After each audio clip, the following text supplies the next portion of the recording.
Bien, por ahí Narly dice que cree que canceló el semestre. Bueno.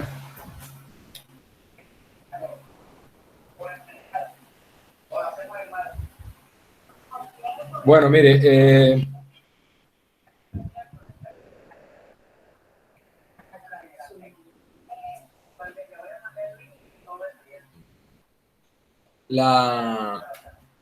vamos a dar primero los elementos básicos de una prueba de hipótesis. Primero, la definición de lo que es la definición de lo que es una hipótesis. Mire, es la definición 411. Dice que una hipótesis estadística es una aseveración o otra palabra para esto es como una afirmación, una aseveración. Aseverar algo es afirmar algo, o una conjetura acerca de qué, de la distribución de una población. O sea que la hipótesis estadística es una conjetura, algo que uno asevera, algo que uno afirma acerca de la distribución de una población. Dice que esta afirmación o aseveración generalmente está asociada a un subconjunto del espacio de parámetros teta, que corresponde al modelo probabilístico que representa la población. Recuerde, uno dice, no, sea X1, X2, una muestra aleatoria de una población con función de densidad tal. Listo, esa función de densidad por lo general viene parametrizada por un valor teta, o lo llama un parámetro, cuyos valores están en un espacio de parámetros. Por lo general, las hipótesis, la aseveración, la afirmación, tiene que ver con algo que se dice con respecto a un subconjunto de ese espacio de parámetros. Es decir, uno dice, no, ese teta está en esta parte, en este subconjunto del espacio de parámetros, o teta no pertenece, el parámetro pues no está en este conjunto, o el parámetro está en este conjunto. Por eso es que dice que una hipótesis es una afirmación con respecto a la distribución de una población, porque por lo general lo que estamos afirmando es algo sobre un parámetro que parametriza a la función de distribución. ¿Sí? Bien, entonces usamos la notación H0 o H1 para esa aseveración, esa afirmación, esa hipótesis. Denme un momentico.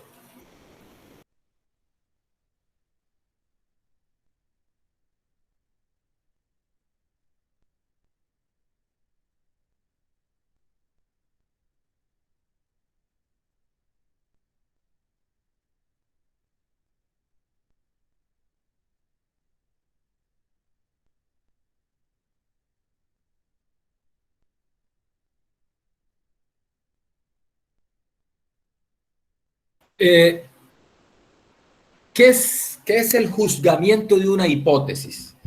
Entonces, el juzgamiento de una hipótesis estadística es primero un proceso. Ese proceso cuyo resultado al final del proceso es una decisión con respecto a si se rechaza o no la hipótesis.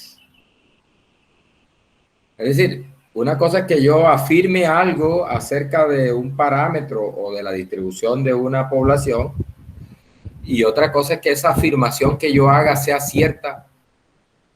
Es posible que esa afirmación, esa aseveración, esa conjetura sea cierta, es posible que no.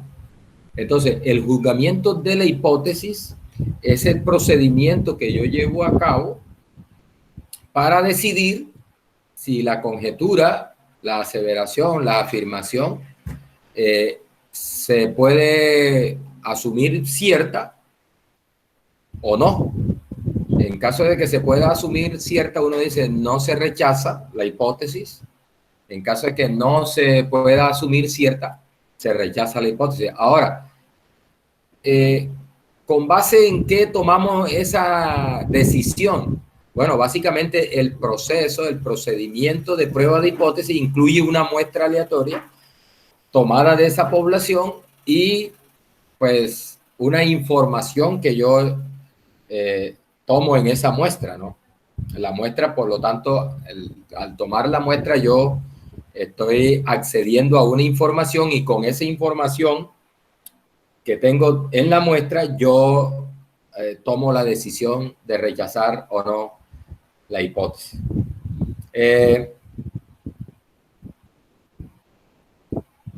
Entonces, dice otra definición, la hipótesis sobre la cual se estructura el proceso de juzgamiento se denomina hipótesis nula. Siempre, toda hipótesis estadística en realidad es una dupla, es una pareja. Hay una hipótesis que se le llama hipótesis nula. Hipótesis nula dice que es la hipótesis sobre la cual se estructura el proceso de juzgamiento de la hipótesis. Se llama hipótesis nula y la vamos a denotar con H0. El nombre de nulo, el nombre de hipótesis nula, pues es de los orígenes de estos procesos, de estos procedimientos de pruebas de hipótesis. Estos procedimientos de prueba de hipótesis tuvieron origen con Fisher.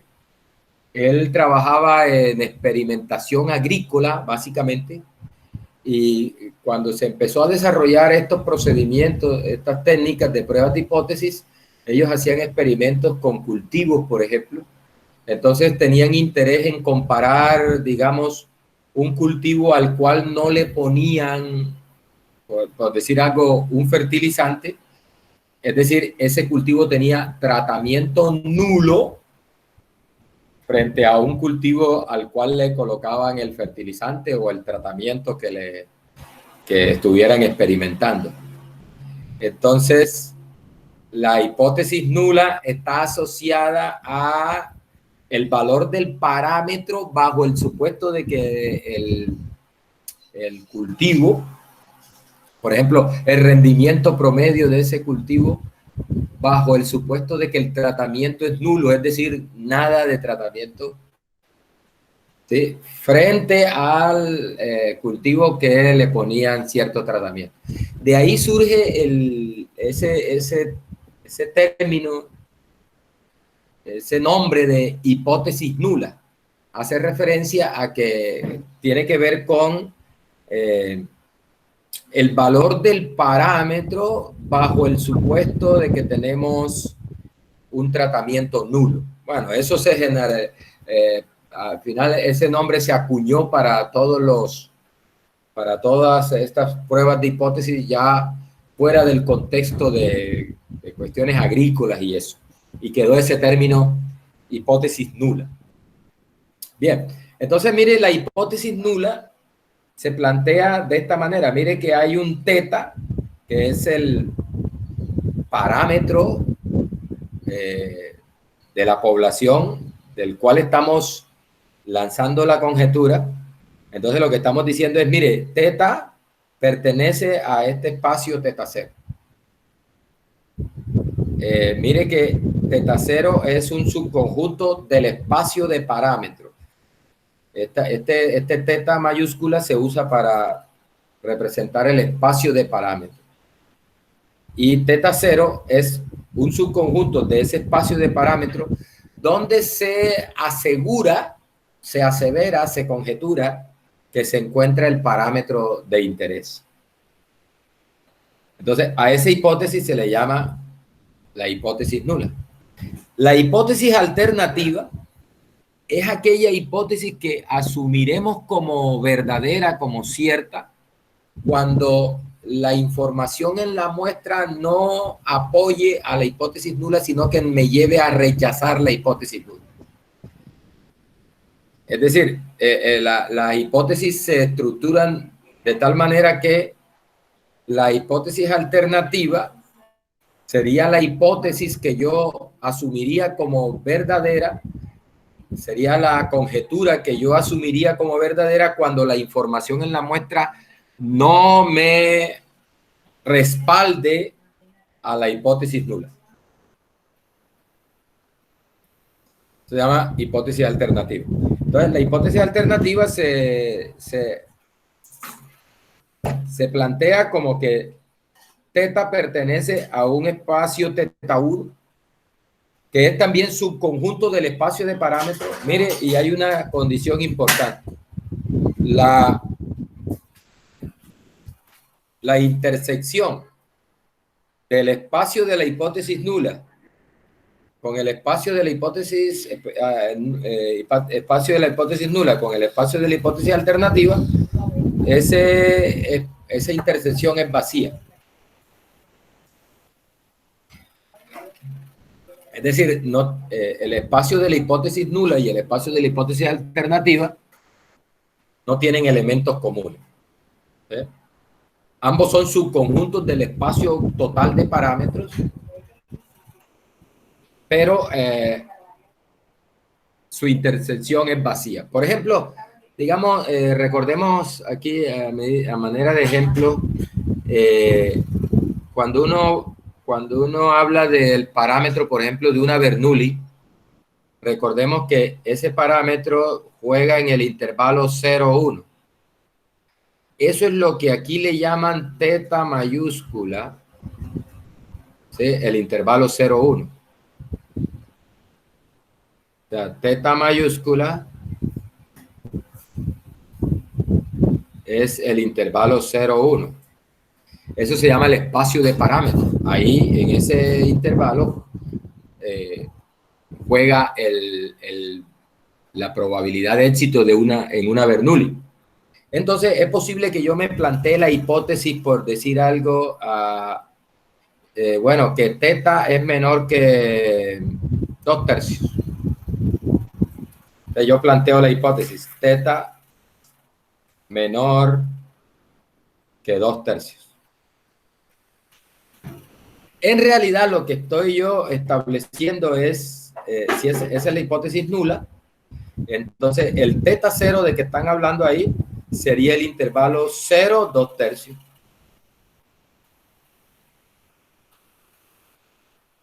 ¿Bien? Y el espacio asociado a la hipótesis alternativa, o sea, bueno, dependiendo de la alternativa, en este caso vamos a asumir que la hipótesis alternativa es que, esta es la nula, la hipótesis alternativa es que teta sea mayor que 3/2. Entonces, ese teta 1 del que están hablando ahí sería el intervalo 3, 2/3, 2/3, 1. ¿Sí? Nótese que la intersección de esos dos conjuntos es vacía. Ambos son subconjuntos del espacio global de parámetros. Ambos son subconjuntos del teta, del espacio de parámetros, el espacio global de parámetros. Ambos son subconjuntos de teta, el espacio global de parámetros. Pero cumple la condición que ellos cumplen, es que teta 0 interceptado con teta 1 es vacío. ¿No? Ese es un ejemplo típico de esa situación, de lo que me están hablando ahí. Bien, dice, entonces tenemos hipótesis nula, hipótesis alternativa, y esa dupla es la definición que sigue. Dice la diada, él le llama diada, o puede ser también, algunos textos le llaman dupla. La dupla de hipótesis nula y hipótesis alternativa constituyen lo que se llama el sistema de hipótesis. O sea, el sistema de hipótesis es ya las dos hipótesis, la nula y la alternativa. Ellas siempre van juntas. Dice, se enuncia así: teta pertenece a teta 0 y frente a teta pertenece a teta 1. Listo. Mire, otra definición. Cuando una hipótesis se considera simple, dice una hipótesis H, teta pertenece a un espacio, teta prima, con teta prima perteneciente al espacio de parámetros. Aquí puede ser tanto nula como alternativa. Miren que no le ponen ni teta 0 ni teta 1. Simplemente una hipótesis H, dice teta pertenece a un espacio teta prima, dice, se denomina hipótesis simple, dice, si con dicha aseveración, si con dicha afirmación, queda plenamente identificada la distribución de la población. ¿Ya? Si con dicha aseveración queda plenamente identificada la distribución de la población. Entonces, mire, a manera de ejemplo, si tenemos una población de Bernoulli,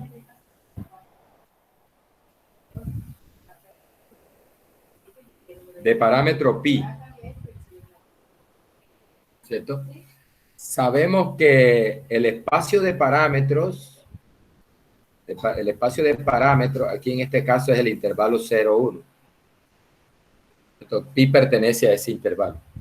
Listo. Yo puedo plantear una hipótesis como esa que plantea allá. Bueno, aquí le estoy llamando pi. Vamos a hacerlo con teta, como dice aquí el autor. Entonces dice, de parámetro teta. Entonces yo puedo plantear la hipótesis así, teta menor que 3 medios. Nótese que ahí yo no estoy identificando plenamente o especificando plenamente a la distribución de la población. Simplemente estoy diciendo, hombre, tiene un parámetro, una probabilidad de éxito menor que 3 medios, pero no sé cuánto es en realidad. ¿Listo? Otra alternativa, otra forma es que yo pueda plantee la hipótesis así, teta igual a 3 medios no, porque 3 medios es mayor que 1. Ojo con eso, 2 tercios. 2 tercios. Acá dije 3 medios, no es 3 medios, es 2 tercios. 3 medios es 1.5 mayor que 1, grave, ¿no? 2 tercios. Entonces yo puedo decir, no, teta es igual a 2 tercios. ¿Ya? Con esa aseveración, con esa afirmación, la distribución de la población queda plenamente determinada. Es decir, es una Bernoulli de parámetros 2 tercios. ¿Listo? Ya conoces todo lo de la distribución. Conoces su valor esperado, conoces su varianza, conoces los momentos, conoces la función de probabilidad, conoces la función de distribución. ¿Listo? Queda plenamente especificada la distribución de la población. Pero con una hipótesis del estilo teta menor que 2 tercios, no queda plenamente identificada la distribución. Sé que es una Bernoulli con un teta que es menor que 2 tercios, listo, pero no sabemos exactamente, no me está especificando cuánto es el parámetro. Entonces, a estas hipótesis que no especifican plenamente la distribución de la población, se dice que son hipótesis compuestas. Y estas hipótesis que te especifican plenamente, concretamente, la distribución de la población, se dice que son hipótesis simples. Eso es lo que están definiendo ahí, lo que es una hipótesis simple, una hipótesis compuesta. Dice, una hipótesis se denomina simple si dicha aseveración, recuerde que una hipótesis es una aseveración, una afirmación, si con dicha afirmación queda plenamente especificada la distribución de la población. Entonces, en ese caso se dice que es una hipótesis simple. En caso contrario, se denomina hipótesis compuesta. Bien, aquí el autor da un ejemplo, el ejemplo 4.1.6, que bueno, está en el contexto de control de calidad. Habla de que hay un producto que se que se envasa seguramente por una máquina llenadora automática, y dice que el diseño del producto, las especificaciones del producto, dice que debe tener 20 onzas de 20 onzas fluidas, es decir, 20 onzas de líquido, es un producto líquido.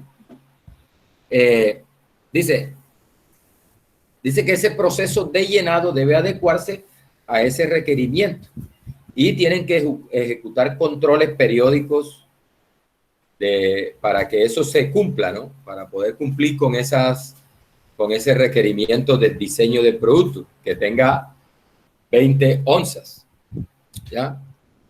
Dice, para respaldar cualquier decisión, es decir, ¿qué decisión, hombre, de tener el proceso y ajustar las máquinas? Porque lo que hacen es monitorear el proceso para tomar decisiones en cuanto a si se ajustan las máquinas para que el proceso cumpla con ese requerimiento. Entonces dice, para respaldar cualquier decisión con respecto a eso,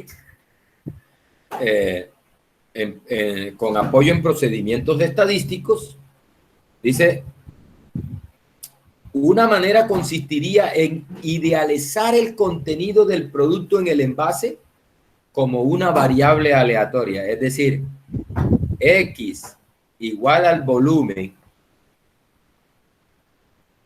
¿sí?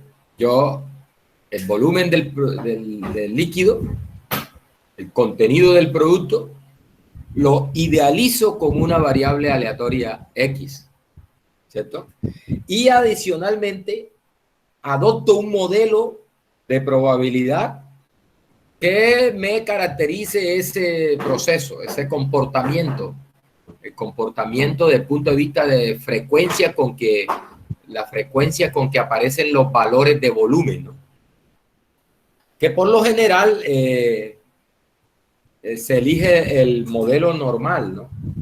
Entonces decimos, bueno, si X sea X el volumen de llenado de ese producto, entonces asumimos, o sea, idealizamos el volumen como una variable aleatoria y además le asignamos un modelo de probabilidad. Entonces decimos, no, esto es normal con una media mu que para teta, bueno, teta, con una media teta que es, para este caso asumimos que es 20, es decir, cuando el proceso está bajo control, o sea, cuando todo está bien, la máquina está trabajando bien, ese promedio debería ser 20. Bueno, y una varianza sigma cuadrado, que aquí él la asume conocida, es decir, asumimos que conocemos la varianza de la distribución de los volúmenes. Entonces dice, en particular, si se elige el modelo gaussiano, o sea, la normal, como el más idóneo para representar el contenido mencionado, es decir, el contenido del envase se modela, se idealiza con una variable aleatoria que asumimos que tiene una distribución normal. Dice, con valor esperado teta y bajo el supuesto de varianza conocida, dice, la declaración teta igual 20, H, teta igual 20, dice, indicativa de que el proceso de llenado está centrado de acuerdo con el requerimiento del diseño. Es decir, recuerde que el producto lo diseñan de tal manera que el envase contenga 20 onzas de líquido. ¿Sí? Dice, y es indicativa de que el proceso de llenado está centrado de acuerdo con el requerimiento del diseño. Dice, eso corresponde a una hipótesis simple. Claro. ¿Por qué es una hipótesis simple? Porque si me dicen, no, es normal con teta igual a 20 y además conozco la varianza, recuerde, la normal tiene dos parámetros, que es la media y la varianza. Si yo conozco la media y conozco la varianza, conozco la distribución plenamente. La distribución queda plenamente especificada. No tienes más nada que andar averiguando de esa distribución. Conoces la media y conoces la varianza, conoces todo de la distribución de probabilidad. Entonces, esa hipótesis que te identifica, que te especifica plenamente, como dice acá la definición, queda plenamente identificada, como con esta hipótesis, θ igual 20, queda plenamente identificada la distribución de la población, entonces a esa hipótesis se dice que es una hipótesis simple. ¿Ya? Una hipótesis simple. Dice, ¿por qué? Bueno, puesto que conocida la varianza y admitido que θ es 20 como valor esperado de la variable que representa el citado contenido, queda plenamente determinada la distribución de esa variable. Tú con esos datos de el θ y el sigma cuadrado, tú puedes calcular todo con respecto a esa variable, los momentos, la probabilidades, cuantiles, todo lo que tú necesites con respecto a esa variable lo puedes calcular. Por ejemplo, la kurtosis, la simetría, cualquier momento, momentos de orden superior. Aquí en este caso el θ es el momento de primer orden y la varianza es momento de segundo orden. Bueno, todos esos momentos, tanto centrales como se pueden determinar, la mediana, todas esas cosas se pueden determinar de esa población. Entonces queda plenamente identificada la población. A esas hipótesis que hacen eso se llaman hipótesis simples. Dice, mire un ejemplo de hipótesis compuesta. Dice, por otra parte, la afirmación de que el proceso de llenado tiende a rebosar el envase, es decir, el proceso de llenado está colocando más de 20 onzas. Recuerde que el envase está hecho para albergar 20 onzas. Entonces, si la máquina está poniendo más líquido en el envase que tienda a rebosarlo, eso se expresa de esta manera, mire, θ mayor que 20. ¿Sí? Eso corresponde a una hipótesis compuesta. Dice, porque se trata de una afirmación que, aunque lleva tácita la alusión a una variable con distribución gaussiana, distribución normal de varianza conocida, no identifica una distribución particular, una distribución singular. No la identifica, ¿por qué? Pues no, es una normal con tal varianza, pero con media mayor que 20. Ahí hay infinitos valores para la media. No queda plenamente determinada la distribución. Por lo tanto, eso es una hipótesis compuesta.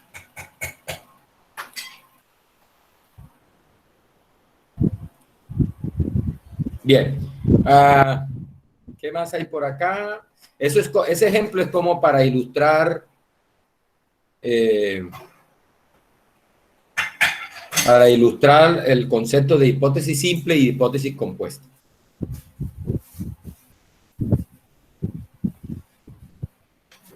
Bueno, entonces mire que la hipótesis en este proceso de control de calidad, el sistema de hipótesis, recuerde que se llama así sistema de hipótesis, que incluye la hipótesis nula y la hipótesis alternativa,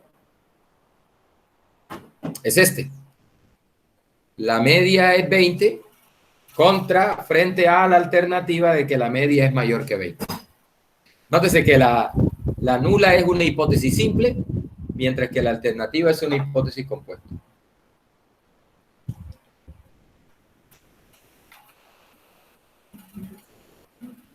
Bien. Aquí lo que estamos diciendo es, la hipótesis nula es que el proceso está bajo control. O sea, está colocando la cantidad de líquido que debe colocar frente a la alternativa de que el proceso está fuera de control. Está colocando más líquidos del que es necesario. ¿Por qué la hipótesis alternativa la colocan de esa manera? Bueno, eso es lo que él justifica acá en este párrafo. Él dice, mire, en el ejemplo, es continuación como del ejemplo ese, dice, si la máquina pone menos volumen de las 20 onzas, o sea, si el envase queda muy vacío, no llega al volumen especificado, simplemente por acá más adelante hay un mecanismo, una fotocelda que mide el volumen, y en caso de que no tenga el volumen, tenga menos del volumen, simplemente lo regresan y lo reprocesan, y eso prácticamente a la empresa no tiene costos adicionales. Pero si el envase está rebosante, se rebosa el envase, si se pone más volumen del que debería ponerse, eso sí implica unos costos para la empresa. Entonces, por eso es que descartan la hipótesis de que el volumen sea menor que, porque si a mí me dicen, no, el volumen es que la media es 20 frente a la alternativa, ahí uno estaría pensando, no, la hipótesis alternativa debería ser que teta es distinto de 20. Bueno, en este caso no, porque para el proceso lo que es grave y el control de calidad está hecho es para controlar precisamente que no salgan empaques con más volumen del que se especifica, porque eso implica muchos costos para la empresa. Entonces, por eso es que la hipótesis alternativa se plantea como mayor que. Esto más adelante vamos a definir esto como, esto le llaman una alternativa de cola superior. Alternativa de cola superior. Bueno, el nombre genéricamente le llaman alternativa unilateral. Una alternativa unilateral. Las hay alternativa unilateral superior como esta, y hay alternativa unilateral inferior. En este caso, la alternativa es unilateral superior. Repito, ¿por qué la plantean de esa manera? Porque a la empresa le interesa controlar eso. Si es menor que, no importa, se reprocesa y no cuesta mucho, pero si es mayor que, se pierde por cuestiones de contenido. Se está poniendo más contenido que el que debería. Bien.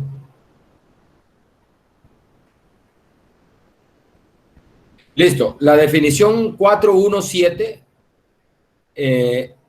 dice que el proceso de juzgamiento de la hipótesis nula conlleva un procedimiento, ojo. O sea, recuerde, el juzgamiento de hipótesis es un proceso, ¿no? Es un proceso que me lleva a decidir si rechazo o no la hipótesis nula. Dice, lo que está diciendo acá es ese proceso de juzgamiento de hipótesis siempre lleva una regla o norma que es la que te va a permitir tomar la decisión. O sea, hay una regla o norma que es la que te va a permitir tomar la decisión si rechazas o no la hipótesis nula. Dice, a esa regla o norma que permite tomar la decisión de rechazar o no la hipótesis nula, a esa se le denomina test. Test. Y la simbolizan con la letra tau. ¿Qué es el test? Es la regla o norma que te va a permitir a ti tomar la decisión de rechazar o no la hipótesis nula. ¿Sí? Por lo general, ahora vamos a ver unos ejemplos concretos. Entonces, uno lo que dice es tau, dos puntos, abre comillas, rechazar, por ejemplo, H0. Por ejemplo, para rechazar la hipótesis esa nula de que la media es 20 contra la alternativa de que la media es mayor que 20, entonces uno podría establecer la siguiente norma o regla. Dice, rechazar la hipótesis nula si la media, digamos, de una muestra de tamaño 5 me da mayor que 22, por ejemplo. Es decir, si yo tomo una muestra de tamaño 5 envases y calculo su volumen promedio y el volumen promedio te da mayor que 22, entonces tú decides rechazar la hipótesis nula y dices, ojo que este proceso se salió de control. La máquina está poniendo más volumen en el envase que el que debería. Y decides parar para revisar las máquinas, para chequear las máquinas. Entonces, a esa regla, mire que te está diciendo claramente cuándo rechazar. Una regla, una norma que te dice cuándo rechazar, que te permite tomar la decisión. Entonces, esa regla es la que le llamamos el test. Rechazar la hipótesis nula si, por ejemplo, la media de tamaño 5 es mayor que 22. Bueno, ya veremos cómo salen estos valores, ¿no? Bueno, primero, ¿por qué se usa la media de la muestra? Y segundo, ¿por qué se decide que sea 22 y no otro valor? Bueno, ya eso es precisamente de lo que trata este capítulo, de encontrar estas normas. Este capítulo trata de encontrar estas normas que nos permitan a nosotros tomar la decisión. Bien. Dice la definición 148. Dice, el test utilizado dentro del procesamiento del proceso de juzgamiento de la hipótesis nula tiene vinculado un subconjunto del espacio de las observaciones. El test utilizado dentro del proceso de juzgamiento de hipótesis nula H0 tiene vinculado un subconjunto un subconjunto del espacio de las observaciones. Dice, este subconjunto se denomina como C sub tau n. ¿Sí? Y se le llama región crítica o región de rechazo. De tal manera que el test, la regla del test, la norma del test dice rechazar la hipótesis nula si la muestra me cae en ese conjunto que se llama región crítica. Vamos a aprovechar este ejemplo de aquí para ilustrar esta definición.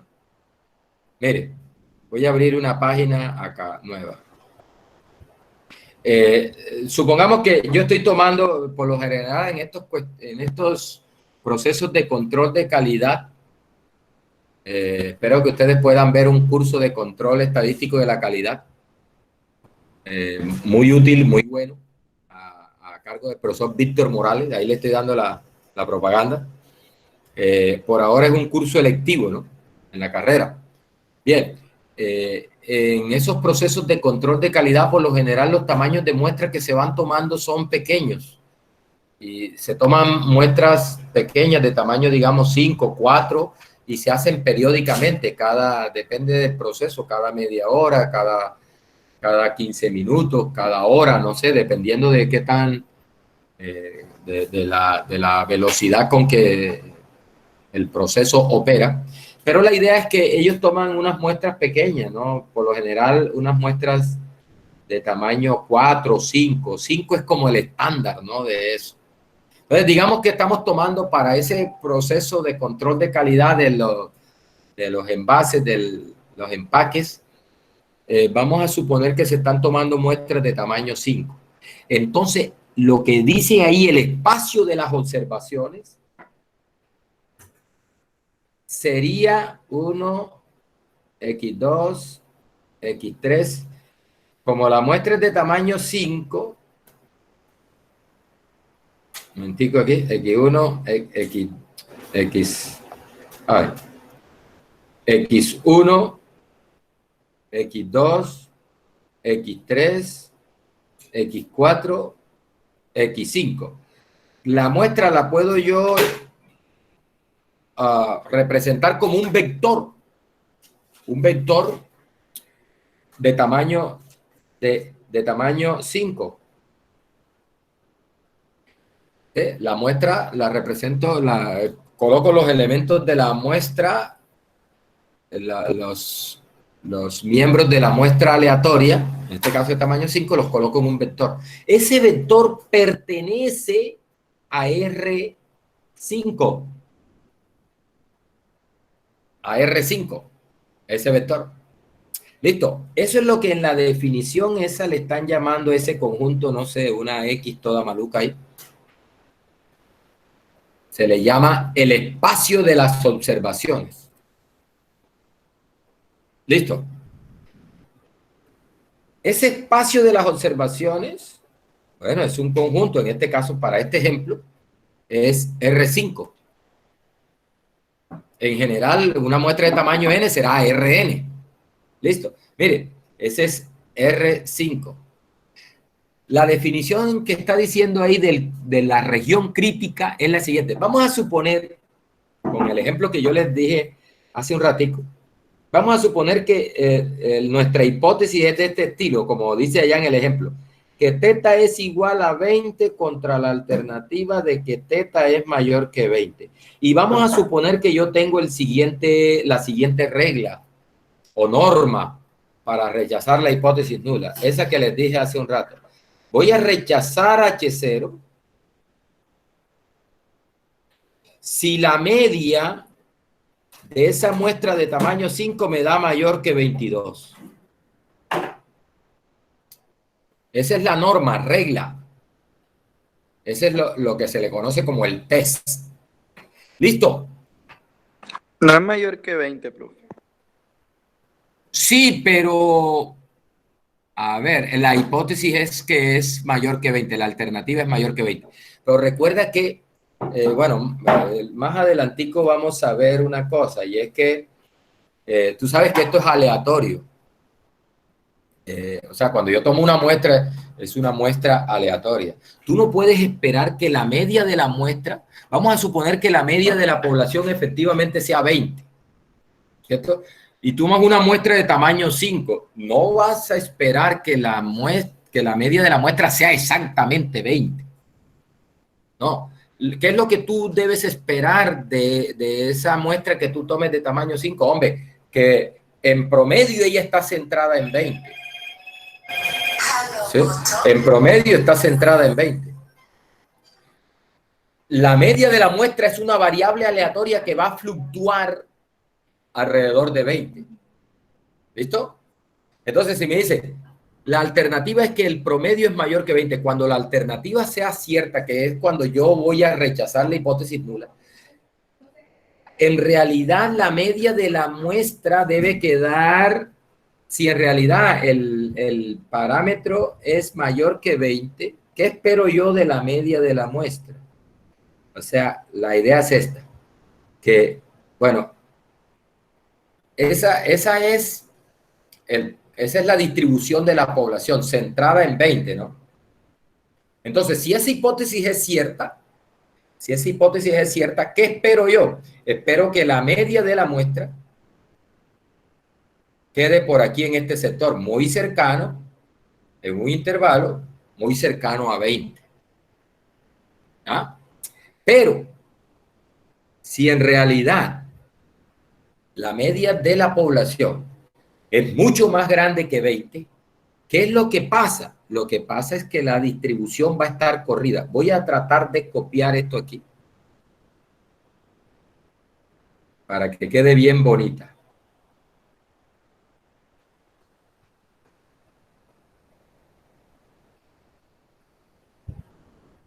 Voy a copiar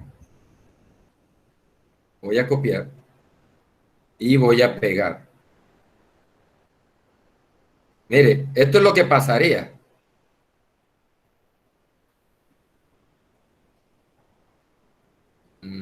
Hay como un rezago, no está saliendo todavía ya.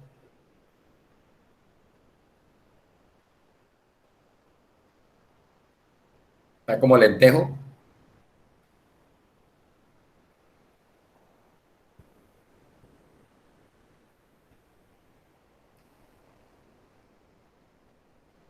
Ayer también empezó a molestar. Bueno, ahí apareció. Ahí apareció la otra campanita. Esa, muchachos, sería la distribución de la media de la muestra bajo el supuesto que la hipótesis nula es falsa y la que es cierta es la alternativa. O sea, tendrías tú que la distribución de la media estaría centrada, en este valor, un valor, no sé, un valor mayor que 20. ¿Me explico? Un valor acá teta mayor que 20. Entonces, ¿por qué la región de rechazo, por qué la regla se establece? Rechace cuando la media de la muestra sea mayor que 22. Bueno, lo que pasa es que establecemos un intervalo y ese 22, ya vamos a ver cómo se hallan esos valores. Ese 22 me lo inventé yo. Ese 22 en realidad depende de dos cosas, básicamente, de tres cosas. El tamaño de la muestra, depende de la varianza de la población y depende de una cosa que se llama el error tipo 1, que es la probabilidad de tú rechazar la hipótesis nula cuando ella en realidad es cierta. Entonces, ¿por qué no decimos rechace la hipótesis nula si la media de las muestras es mayor que 20? No, ¿por qué? Porque un valor mayor que 20 podría estar dentro de lo normal. Porque recuerde que si la media efectivamente es 20, uno espera que la media de la muestra quede pues un sector alrededor de ese 20, ¿no? Fluctúa alrededor de ese 20. Pero si la hipótesis alternativa en realidad, si la hipótesis nula no es cierta, sino que la que es cierta es la alternativa, de tal manera que la media de la población es mucho mayor que 20, uno espera que la media de la muestra te quede bastante retirada de 20. ¿Cierto? Bastante retirada de 20. Digamos, más allá de 20, mucho más allá de 20, digamos 22. Entonces, por eso es que uno establece, no, vamos a rechazar la hipótesis nula si la media de la muestra es mayor que ese valor 22. ¿Listo? Por eso se coloca de esa manera. Más adelante, yo creo que hoy nos da tiempo hoy de mirar un ejemplo de cómo establecer, bueno, yo creo que no nos da tiempo de cómo se establece esa región crítica, pero sí vamos a ver un ejemplo numérico de ciertas regiones críticas que nos van a dar para que ilustremos eso. Mire, entonces lo que dice la definición allá es que hay un conjunto acá en el espacio de las observaciones que cumple la condición de que el promedio de eso, recuerde que este es R5, o sea, hay un conjunto de vectores en R5 que cumple la condición de que el promedio de sus componentes es mayor que 22. Si la muestra que tomas cae en esa región, se rechaza la hipótesis nula. ¿Ya? Por eso a esa región se le llama la región crítica. Y el libro lo simboliza así, C sub tau n. Es decir, todos aquellos vectores de R5 que cumplan la condición de que la media de sus componentes sea mayor que 22, lo que hemos establecido como región, como la regla, la norma para rechazar. La norma para rechazar la hipótesis la hemos tomado que si la media es mayor que 22, rechazamos. Listo. Todos aquellos vectores de R5 que cumplan la condición de que el promedio de sus componentes sea mayor que 22 están en esa región, que se llama región crítica. Entonces, ¿cómo rechazo yo la hipótesis o no la rechazo? Tomo una muestra, miro las componentes del vector. Si las componentes si ese vector cae en la región crítica esa, rechaza. Si no cae, no rechaza. ¿Listo? El área que está por fuera, esto es lo que le llama el autor ahí, le llama a este conjunto, es lo que le llama el XS. Y al conjunto azul, donde están todos los vectores que cumplen con la condición de la regla, se le llama región crítica. Y a esta región por fuera, o sea, la región que hace parte del espacio de observaciones, pero que no hace parte de la región crítica, bueno, ya saben que se simboliza así, menos eso menos el tau, ¿no? C sub tau n. A ese conjunto también le da un nombre, ¿no? Vamos a ver. El conjunto recibe el nombre de región de aceptación. Ese conjunto, el complemento, mejor dicho, ese es el complemento de C sub tau n. Se le llama región de aceptación. Y al C sub tau n se le llama región crítica. ¿Listo? Ahorita, a medida que vamos avanzando, vamos viendo cómo se van construyendo esas regiones, ¿no? Cómo se construyen esas regiones en cada caso particular. Mire. Ejemplo. Dice, un test propuesto para el juzgamiento de H0 dentro del sistema de hipótesis del ejemplo 4.1.6. Es decir, el ejemplo ese de que la hipótesis de que la teta es 20 contra alternativa de que teta es mayor que 20. Entonces me dice, mire el test que me están dando para esa hipótesis. Rechace la hipótesis nula si la media de 49 observaciones, ya, yo tomé una media ya de tamaño 5, bueno, ellos están tomando una media de tamaño 49, dice, rechace la hipótesis nula si la media de tamaño 49 te da mayor que 20-27. En caso contrario, no rechace. ¿Listo? ¿Quién es la región crítica para ese test? La región crítica para ese test. Bueno, aquí ya nuestro conjunto, voy a abrir una página aquí, nuestro conjunto X, el espacio de observaciones, ese X ya no es R5, ahora es R49. O sea, mi muestra tiene 49 datos, entonces se me forma un vector de 49 componentes. ¿Listo? Ese R49 es un espacio, ¿no? R49, el espacio de un espacio Rn, ¿no? Rn con N49. Listo. Dentro de ese espacio hay un conjunto que es la región crítica o región de rechazo, que le llamamos C sub tau n. Bueno, en este caso C sub tau 49, porque n aquí es 49. ¿Ya? C sub tau 49.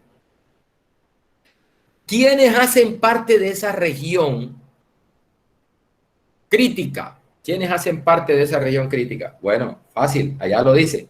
Todos aquellos vectores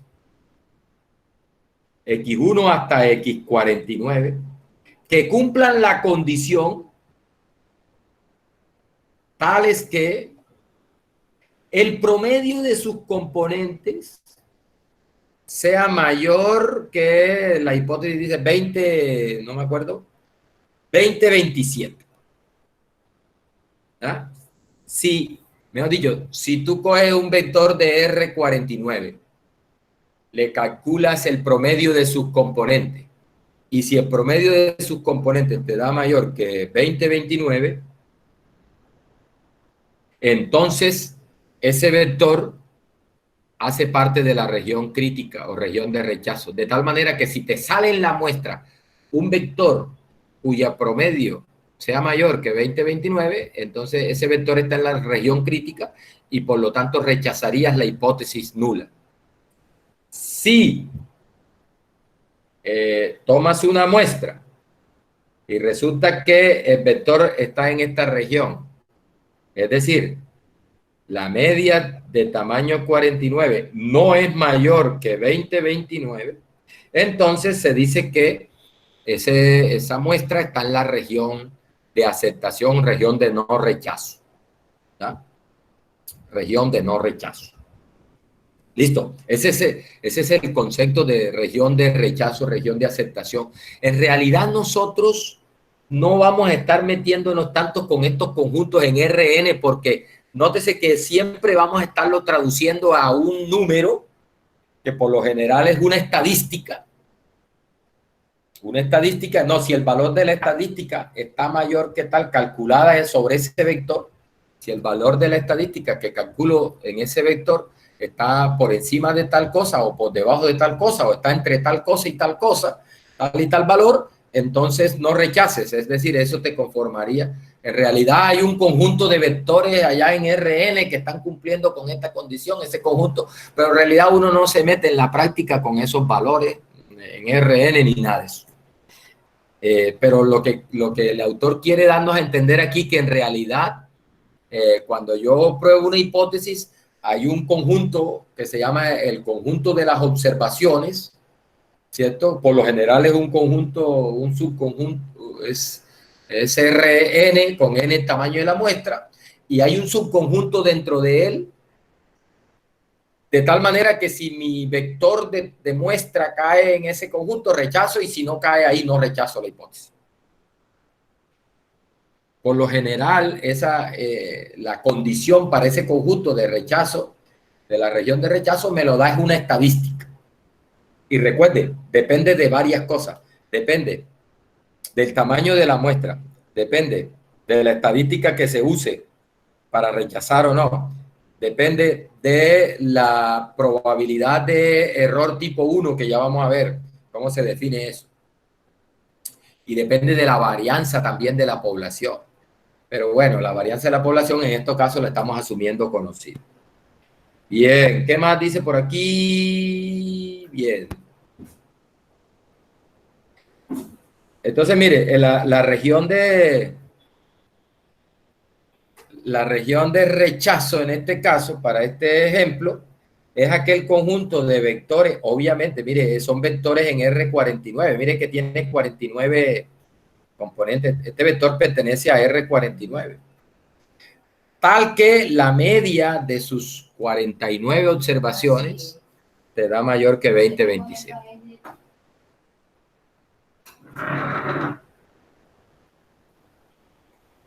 Bien,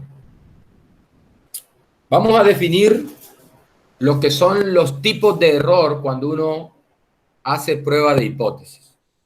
Mire, siempre que tú haces una prueba de hipótesis, hay implícito un error.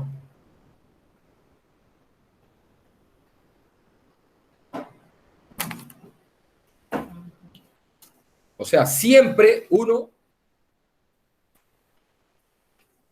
que tú haces una prueba de hipótesis, se corre riesgo de equivocarse al tomar la decisión. ¿Sí? Eso es inevitable. Hace parte de la naturaleza de una prueba de hipótesis. No puedes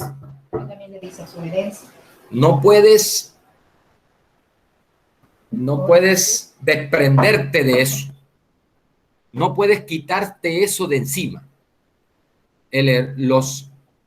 La posible equivocación al tomar la decisión. Y no es que lo estés haciendo mal, sino que es algo implícito dentro del proceso de prueba de hipótesis. ¿Sí? Es algo inherente al proceso de prueba de hipótesis. Siempre hay un error involucrado. Hay un margen de error equivocado. Hay un margen de error involucrado en ese proceso. Es decir, siempre hay un riesgo de equivocar.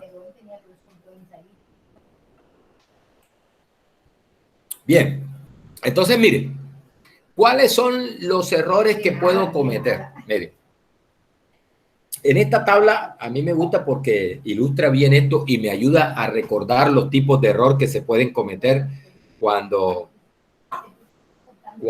tú haces una prueba de hipótesis. Dice, dentro del proceso de juzgamiento de la hipótesis H0, se le denomina error tipo 1.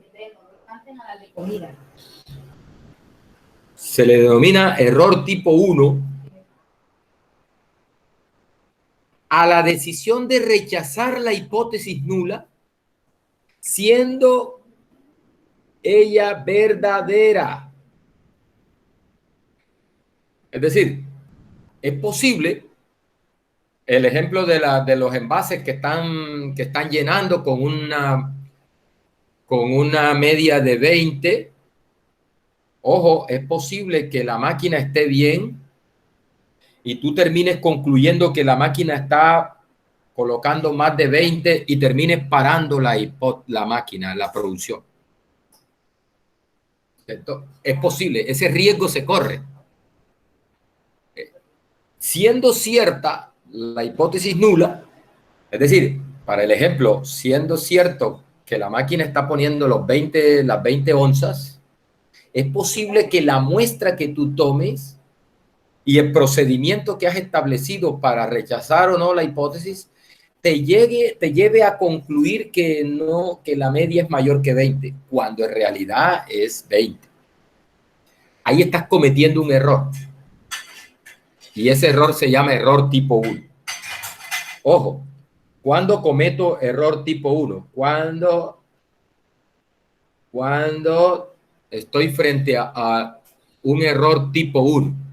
Cuando rechazo la hipótesis nula siendo ella verdadera. Cuando rechazo la hipótesis nula siendo ella verdadera. Eso se denomina error tipo 1.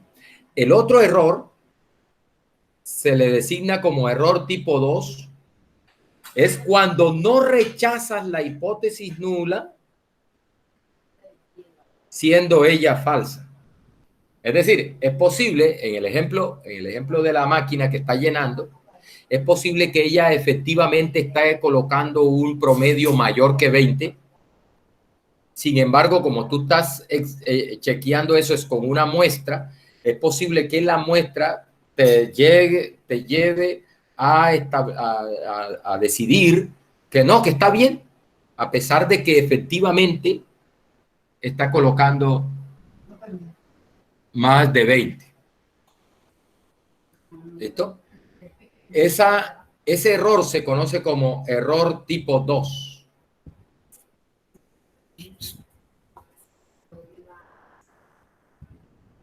Error tipo 2.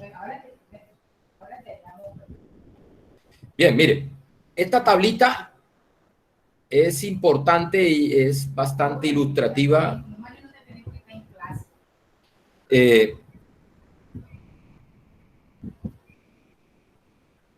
Mire, en las filas,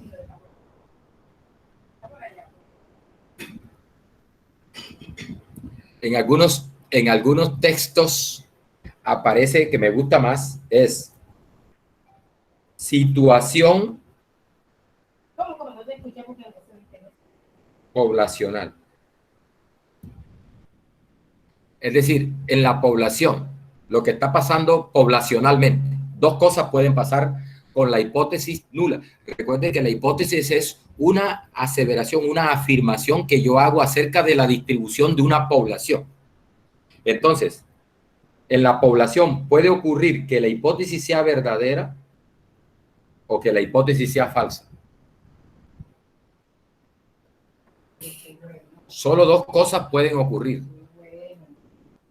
que la hipótesis sea verdadera o que la hipótesis sea falsa. Solo Dios sabe cuál de las dos es la correcta. Nosotros, como simples mortales, lo único que tenemos es una muestra tomada de esa población y un procedimiento para decidir si es cierta o es falsa con base en la información que tengo en la muestra. ¿Listo?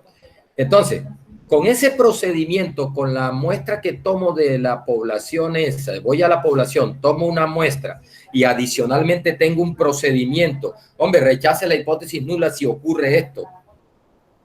Ese procedimiento que me lleva a tomar una decisión. Entonces, ojo, el procedimiento con la información de la muestra y todas esas cosas el proceso de juzgamiento de la hipótesis te puede llevar a rechazar la hipótesis, ¿cierto? O no rechazarla. Eso es lo que pasa. Esto es una situación, ojo, esto es lo que pasa a nivel muestral. Es la situación desde el punto de vista de la muestra.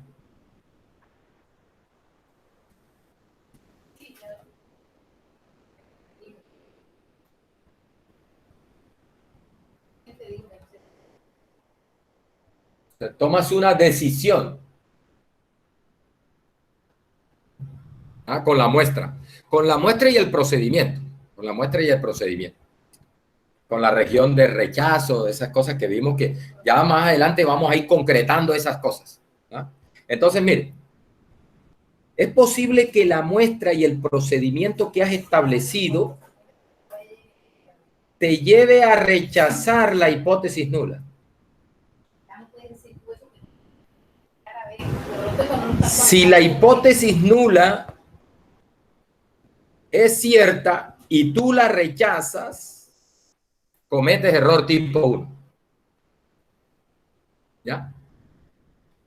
Es decir, si la muestra y el procedimiento que tienes de juzgamiento de la hipótesis te lleva a rechazar la hipótesis nula, cuando en realidad la hipótesis nula es cierta, entonces se comete error tipo 1.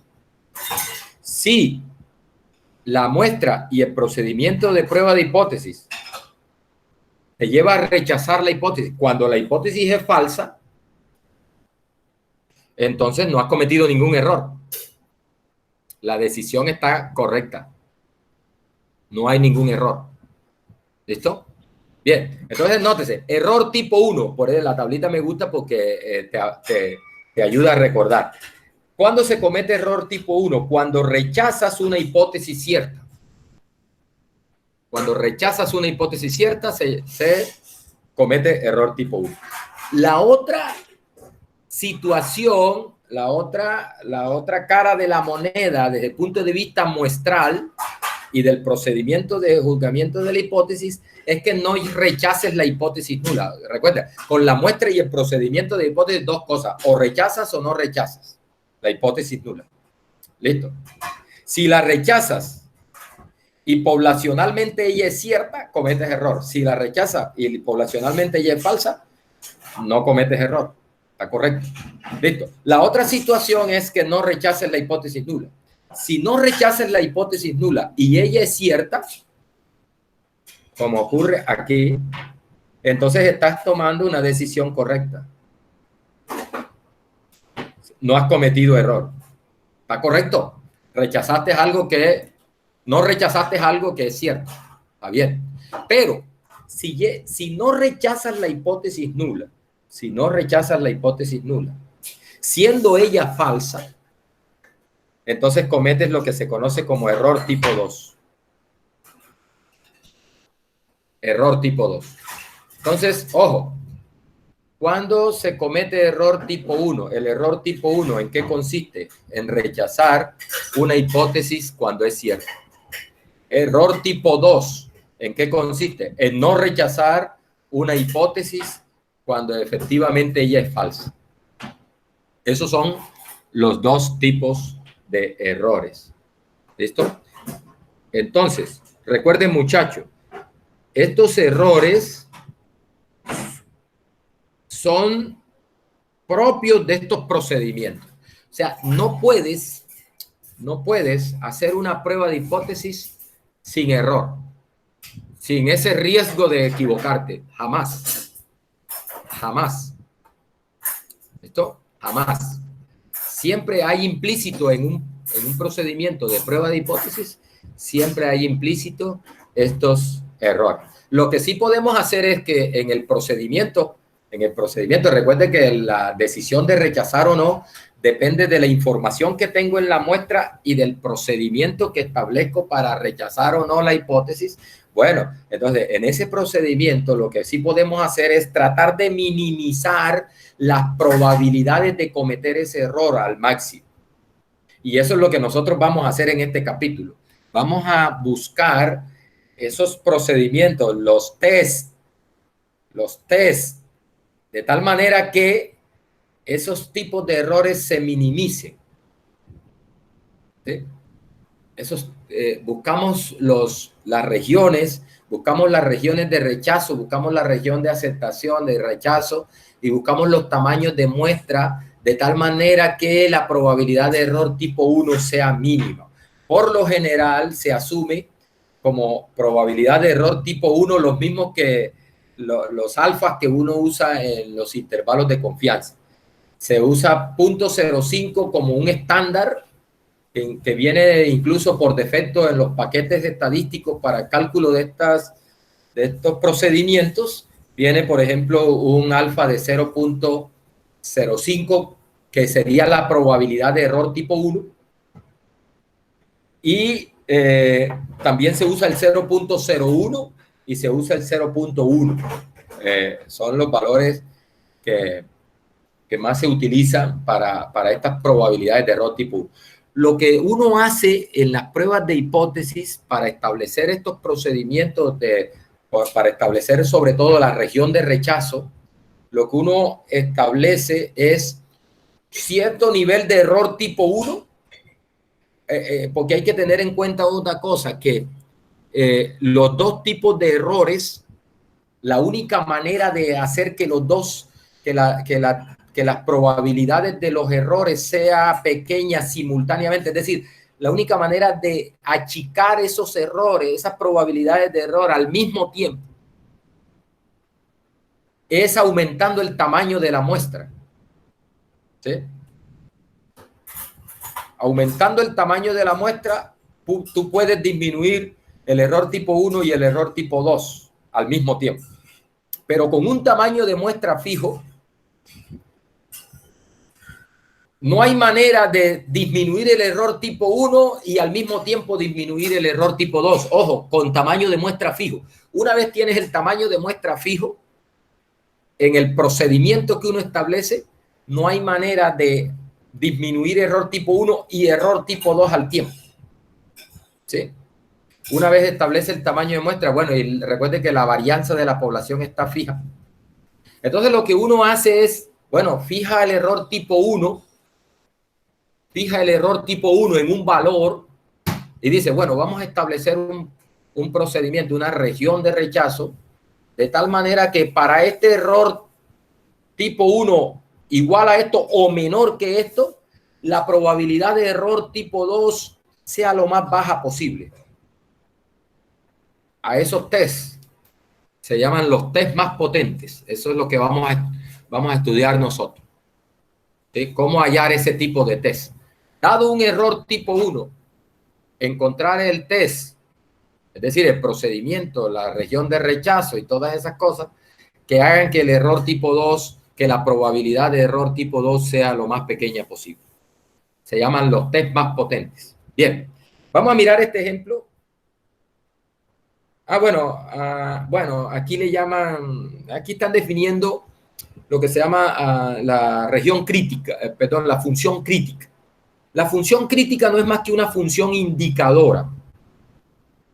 Si el vector, si el vector que representa a la muestra cae en la región crítica, recuerden aquel conjunto C sub tau n, entonces esa función toma el valor de 1.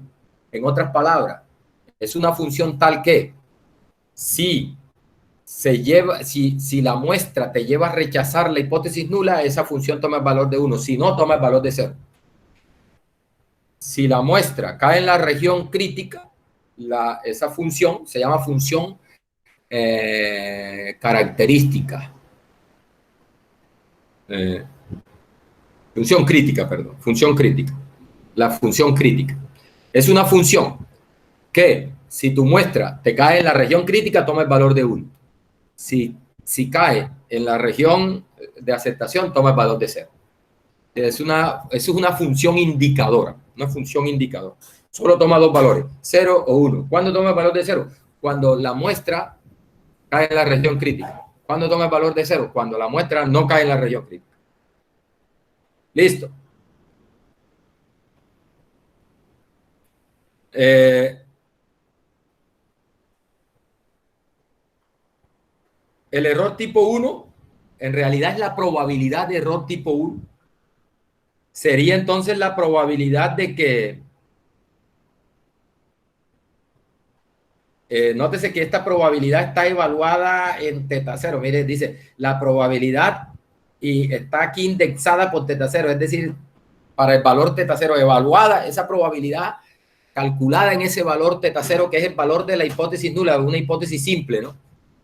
Ojo que aquí estamos hablando de una hipótesis simple. Dice, si la hipótesis nula teta igual teta cero es una hipótesis simple, es decir, la aseveración alude que la distribución de la variable representativa de la población está plenamente determinada. Recuerde que eso es lo que significa la definición de una hipótesis simple. Y si además dicha hipótesis se asume verdadera, asumo que es verdadera, dice, entonces la probabilidad de error tipo 1 puede calcularse así. Es decir, sería la probabilidad de que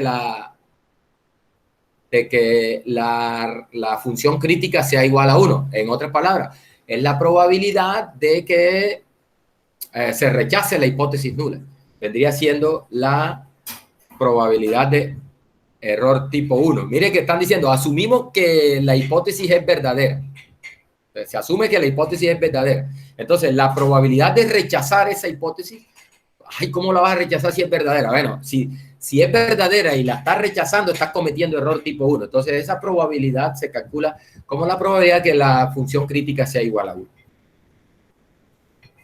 Dice, dicho de otra manera, calcular este error de tipo 1 corresponde al cálculo de la probabilidad de rechazar la hipótesis nula, dado que el valor del parámetro es precisamente teta cero.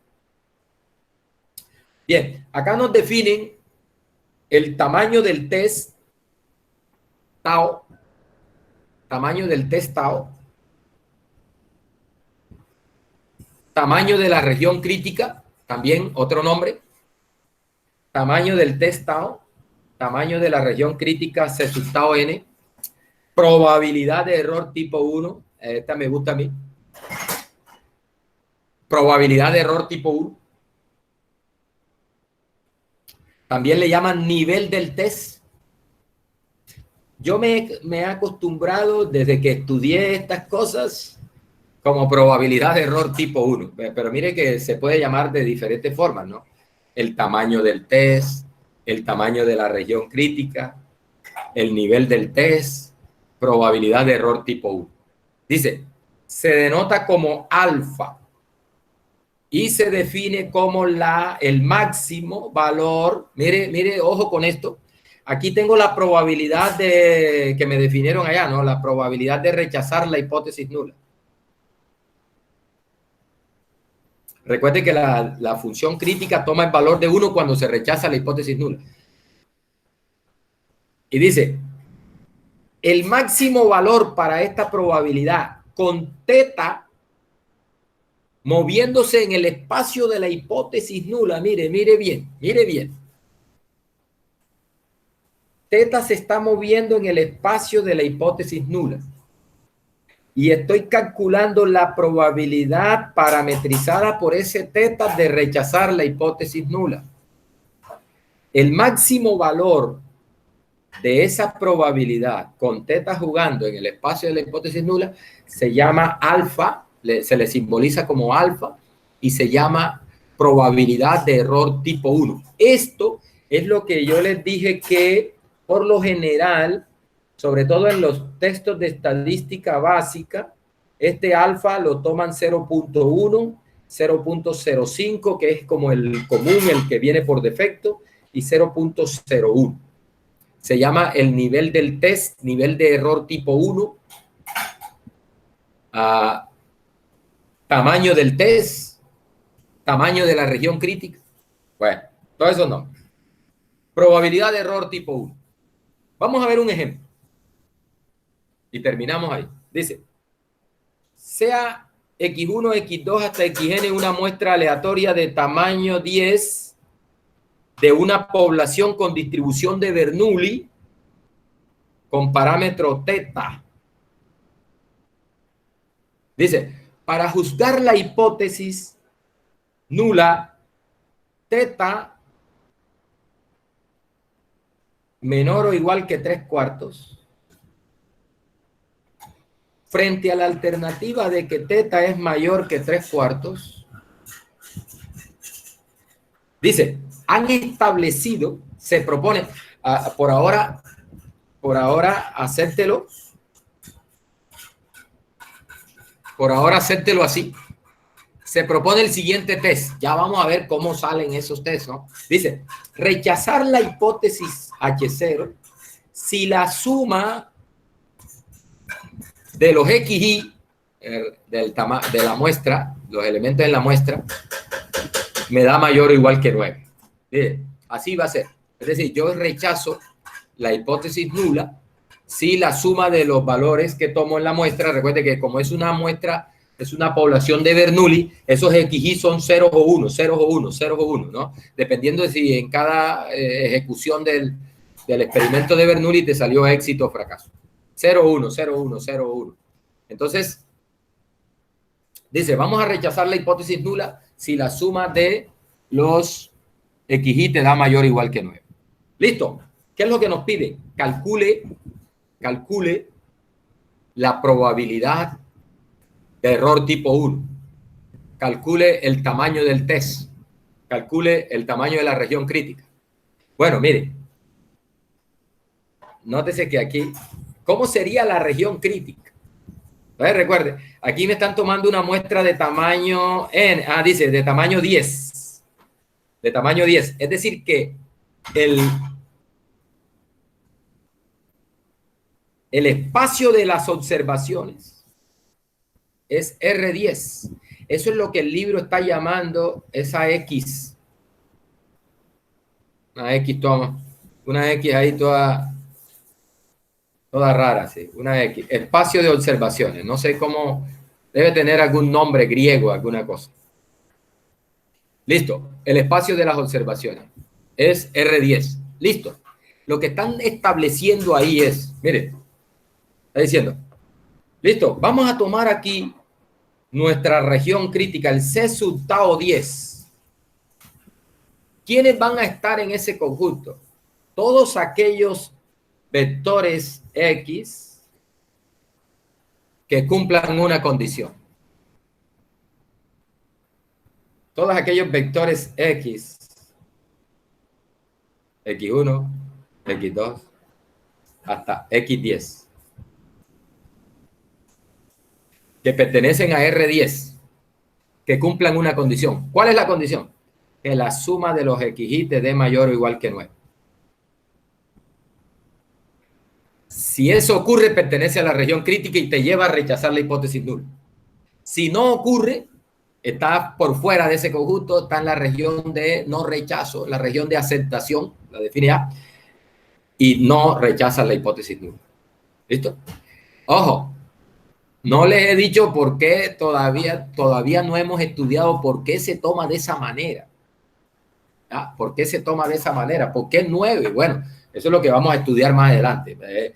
Encontrar precisamente por qué razón es la suma de los XY, por qué mayor que 9, por qué no es mayor que otra cosa, por qué, ¿cierto? Eso es lo que vamos a estudiar. Eso es lo que vamos a estudiar.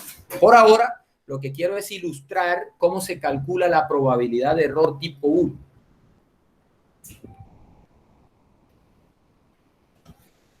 O tamaño del test.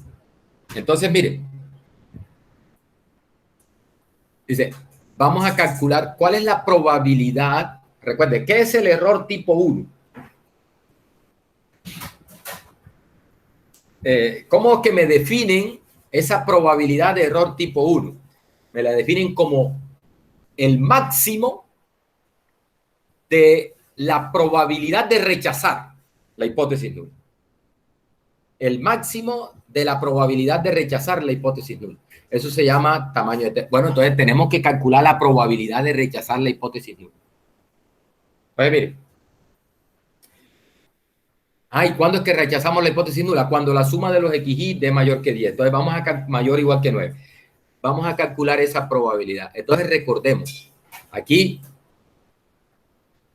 hay que recordar una cosa, que si tú tienes experimentos de Bernoulli independientes con probabilidad de éxito constante, la suma de esas Bernoulli, tienes una sucesión de variables aleatorias de Bernoulli independientes con probabilidad de éxito constante, una sucesión de tamaño n, o sea, n variables aleatorias de Bernoulli independientes con probabilidad de éxito constante, esa suma es binomial, con n igual 10 y el mismo parámetro de la Bernoulli, que en este caso es teta. O sea que la suma de los xy tiene distribución binomial de parámetros 10 teta. Entonces yo necesito calcular la probabilidad de rechazar la hipótesis nula, es decir, la probabilidad de rechazar, la probabilidad de que ¿cuándo rechazo? Cuando la suma de la muestra, de los valores en la muestra te dé mayor o igual que 9.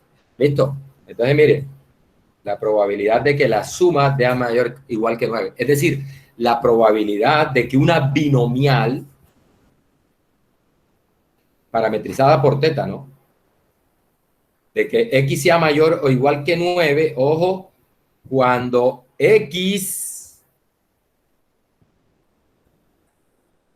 es una binomial.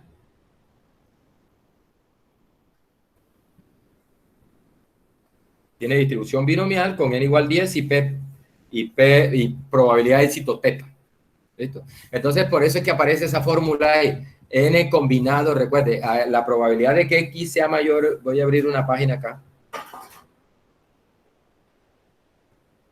acá. Recuerde, esa probabilidad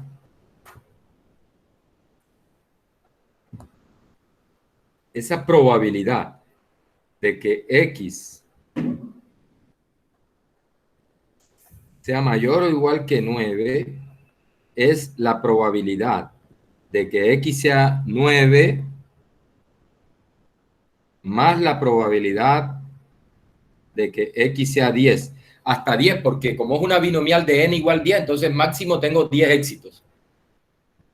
O sea, máximo la suma de los xy es 10, porque recuerde que esos xy son ceros o 1. En el peor de los casos no hay ningún 1, te daría 0. En el mejor de los casos todos son 1, te daría 10. O sea que la variable, el rango de la variable es de 0 a 10. Bien.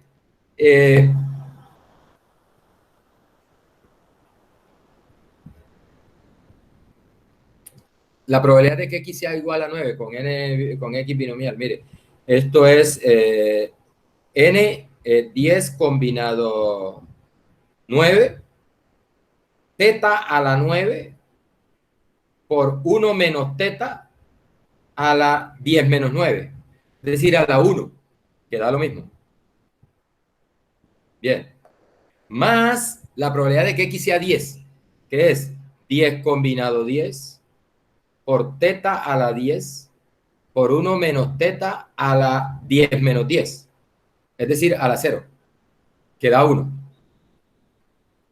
Bien, mire, 10 combinado 9 es 10.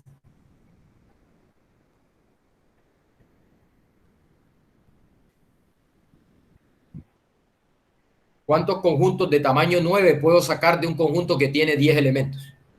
10. Un momentico. Vamos a buscar por aquí una calculadora.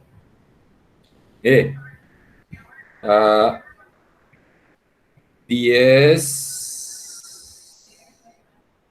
Acá está con amarillito. Combinado 9. Da 10. Y 10 combinado 10 es 1. Es decir, ¿cuántos conjuntos de tamaño 10 puedo sacar de un conjunto que tiene 10 elementos? Uno solo. Mire, esto sería 10 teta a la 9 por 1 menos teta, más 10 combinado 10 es 1, teta a la 10.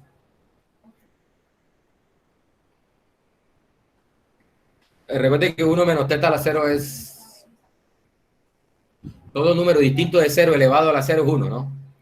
Mire, esto lo puedo escribir así, 10, multiplico aquí, me queda 10 teta a la 9 menos 10 teta a la 10 más teta a la 10 igual a 10 teta a la 9 menos 9 teta a la 10. Bien, esa es la probabilidad de rechazar la hipótesis nula. Obviamente queda en términos de teta, ¿no? Queda en términos de teta. Listo. La definición dice, el tamaño del test, que lo llaman, lo simbolizan como alfa. Entonces dice, el tamaño del test, alfa, es igual al máximo con teta perteneciente al espacio de parámetros de la hipótesis nula. Vamos a ver cuál es ese espacio de parámetros de la hipótesis nula. Mira, la hipótesis nula dice teta menor o igual que 3/4. O sea que me están diciendo que teta está en el intervalo 0,3/4. Entonces, teta perteneciente a 0,3/4. ¿De qué? De esta función, de esta probabilidad. De 10 teta a la 9 menos 9 teta a la 10. ¿Ya? Listo. ¿Dónde se obtiene ese máximo? Mire que teta está jugando entre 0 y 3/4. ¿Listo? Entonces yo quiero ver cómo es el comportamiento de esa función en ese intervalo. Para eso, lo mejor, bueno, uno podría pues tratar de derivar esa función y todas esas cosas. En realidad, espera un momentico que parece que sí, es el máximo. Un momentico, mire que incluye 3/4, ¿no? Ojo, ese es, desde el punto de vista, si un matemático me estuviera viendo aquí, se estuviera riendo, porque no puedo hablar del máximo aquí en este conjunto que no tiene límite superior. Ojo con eso. Aquí, o sea, no puedo hablar del máximo de esa función en ese abierto. No tiene máximo. No hay máximo. Ahora sí hay máximo. ¿Sí? Máximo en el intervalo 0,3/4. Entonces, lo ideal es que miremos el gráfico de esa función y tratemos de mirar qué pasa. ¿Será que se maximiza cuando teta se va para 0 o se maximiza en el centro del intervalo o se maximiza en el extremo del intervalo? Vamos a ver. Es decir, dependiendo de la forma de la función, pues tendremos máximo. Por ejemplo, aquí está 0, digamos que por acá es 3/4, y entonces si la función de pronto es así, el máximo estaría por aquí, no sé. Eso es lo que tenemos que ver. Listo. Quiero mostrarles una gráfica de la función en R.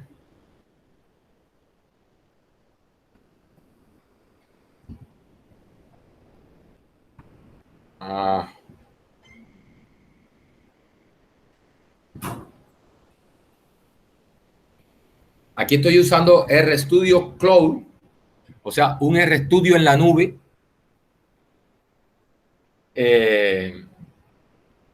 Es decir, que si, por ejemplo, tuviste problemas en tu computador, tuviste que formatear el computador, ya no has instalado R todavía y tienes un examen, entonces tú puedes entrar a esta RStudio Cloud, búscalo así en Google, RStudio Cloud, y mire, les amplifico aquí. No amplifica.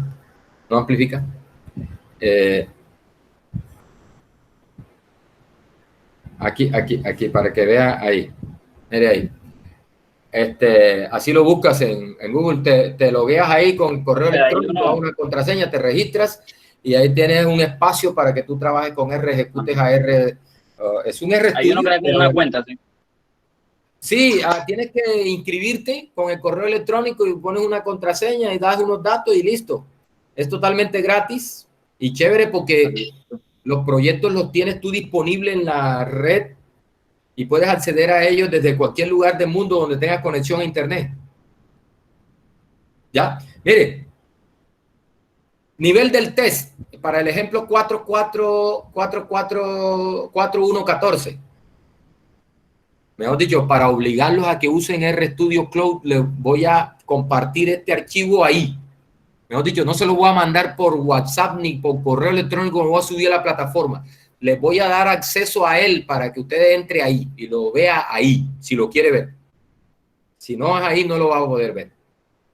Mire, para graficar esa función, lo que voy a hacer es que me voy a crear unos teta, unos valores de teta entre 0 y 3 cuartos. Esa función Preti lo que hace es subdividir ese intervalo de 0 a 3 cuartos. Cuando le digo 100, más o menos en 100 intervalos igualitos, parte el intervalo 0 a 3 cuartos. ¿Bien? Y acá, mire lo que hago.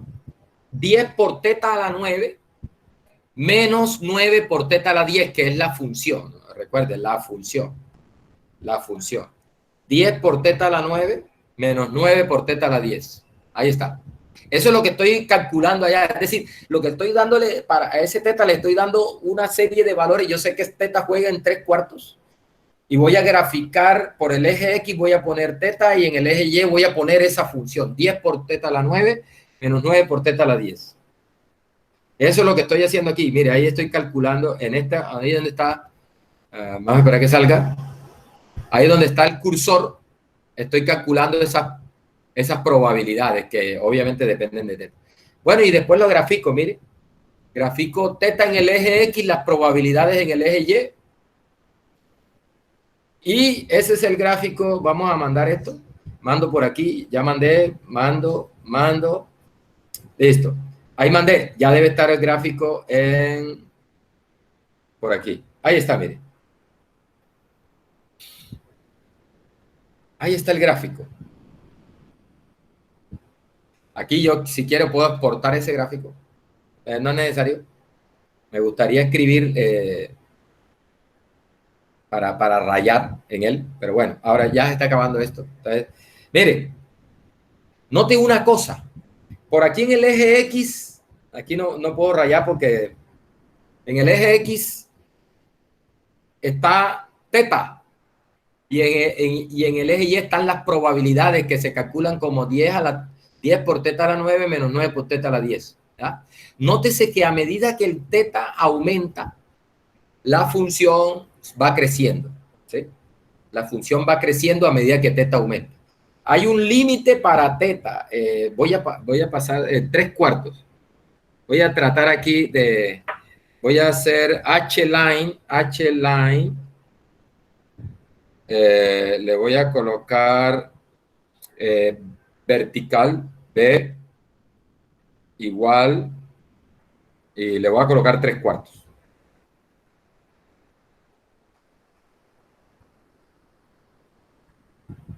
Se fue una I ahí. H-line. No, un momentico, perdón. AB line. Eso lo que hace es adicionar una línea al gráfico, en este caso vertical, por 3 cuartos. Vamos a ver si funciona. Ahí envía la consola. Y no ha salido. Es con B. Tengo mala ortografía. Es con B de burro. Con B de burro. Ahí está. Ay, me hubiera gustado que... Voy a ponerle... Coma. Col. Igual rojo. Entre comillas tiene que ir.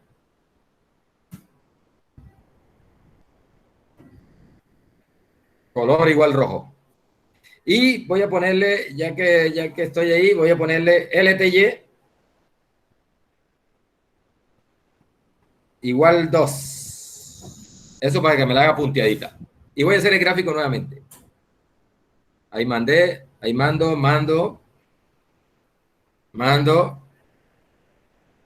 Y mando. No, mando. Ahí está. Mire, ahí apareció una línea punteadita roja.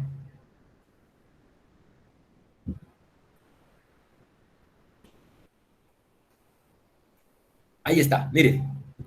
Recuerde que en el eje X está teta. Ahí en ese punto donde está la línea roja está 3 cuartos. nótese que la función esa, la T10 teta a la 9 menos 9 teta a la 10, toma su valor máximo en 3/4, en teta igual 3/4. Por lo tanto, perdón. Exactamente, toma su valor máximo en teta igual a 3/4. Es decir, cuando teta es 3/4. Cuando teta es 3/4, ella toma el valor máximo. ¿Y cuánto es ese máximo? Ahí sí, ahí sí. O sea, el máximo no es 3/4, sino que en 3/4 toma su valor máximo. ¿Cuánto es el máximo? Mire, es este valor que acabamos de calcular aquí, mire. Es este que tengo aquí. Mire que es, ahí estoy evaluando, mire, 10 que multiplica 3/4 a la 9 menos 9 que multiplica a 3/4 a la 10. Es decir, estoy evaluando la función en 3/4. Mírelo ahí, ahí se lo voy a ampliar. Ahí. 10 por 3/4 a la 9 menos 9 por 3/4 a la 10. Es decir, estoy colocando teta igual a 3/4. Ahí, ese es el valor máximo de la función que se obtiene en 3/4. Ojo, la función se maximiza en 3/4 y su máximo es, ejecutemos esto, ejecutamos eso, nos vamos a la consola y encontramos que es, ahí está, miren, ahí se lo amplío para que vean. O sea que tenemos punto 2440. ¿Qué es punto 2440? Es lo que le llamamos el tamaño del test. La probabilidad de error tipo 1. Es decir, que en un procedimiento de prueba de hipótesis, para probar la hipótesis con un tamaño de muestra 10 en una población de Bernoulli, para probar la hipótesis de que teta es menor o igual a 3/4 frente a la alternativa de que teta es mayor o igual que es mayor que 3/4, si tomo como región de rechazo que la suma sea mayor o igual que 9, la probabilidad de equivocarme rechazando la hipótesis nula cuando ella sea cierta es punto 2440. Hay un riesgo de un 24% de equivocarme y rechazar la hipótesis nula cuando ella en realidad es cierta. Es decir, terminar diciendo que es mayor que 3/4 cuando en realidad teta es menor o igual que 3/4. Bien, eso es. Bien, muchachos, hasta ahí por hoy. Vamos a pasar lista.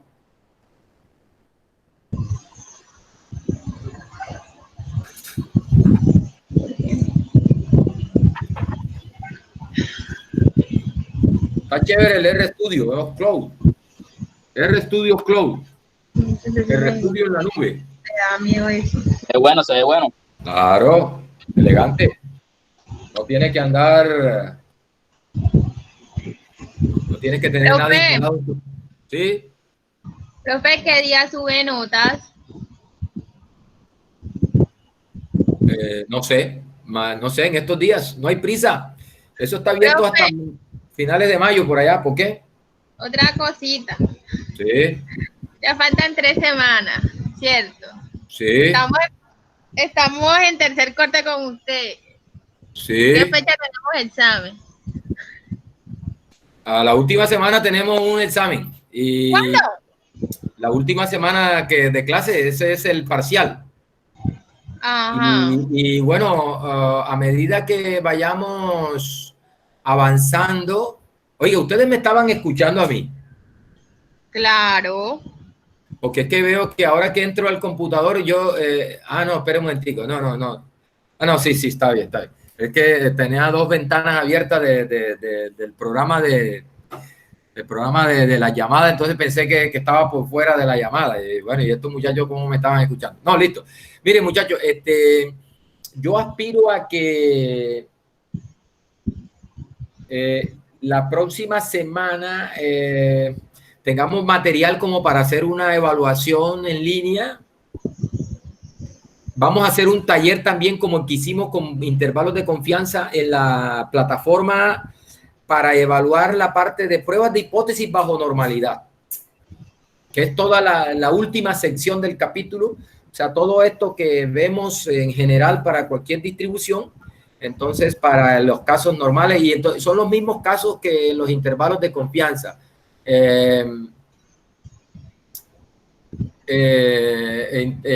pruebas de hipótesis para la media con varianza conocida, para la media con varianza desconocida, para diferencia de media. Todos esos casos, en el caso de que la distribución de la población sea normal. Entonces, de eso vamos a hacer un taller en la plataforma y vamos a hacer el parcial al final y una evaluación que puede ser, yo creo que la próxima semana, el viernes, ya quedamos con buen material que por lo tanto el lunes podríamos hacer una evaluación. No sé qué me dicen. Total es que tenemos que tomar esas 3 notas. ¿Listo?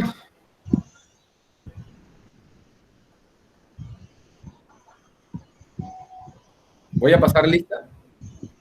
A ver quién vino hoy.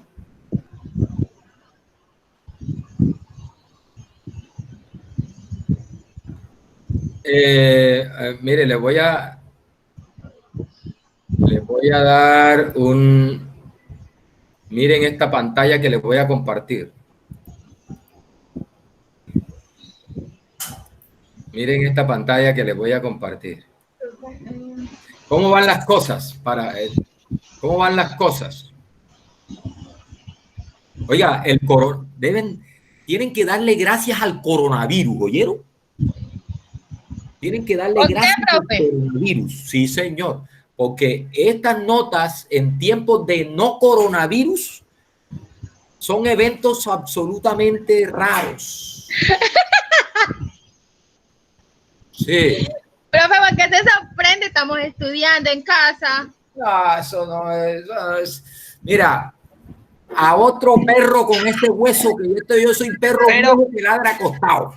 Pero, profe, si no todos tenemos notas buenas. Ve esos trabajos, por ejemplo, esos trabajos. Bueno. O sea, eso en vez de ayudar, lo que hizo fue perjudicarnos. Hablo por mí, pues. Yo dije, debo tener un 5 en ese trabajo. ¿Sí está viendo algo en la pantalla? No. Nada, porque no se ve. Momentico.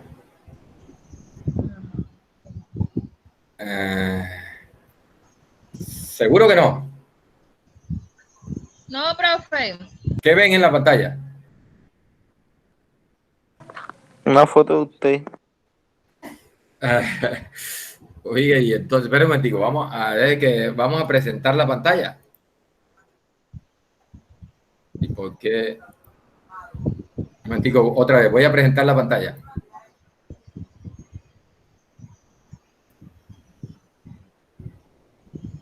¿Y ahora? Nada. Sí, es la misma foto de usted. Oye, ¿qué pasa? No está presentando. O sea, a pesar de que acá me dice que estoy presentando, no está presentando. O sea, pero yo tengo el monitor. Un momentico. Se quedó chévere, pero ya como que lo quería en otro estilo.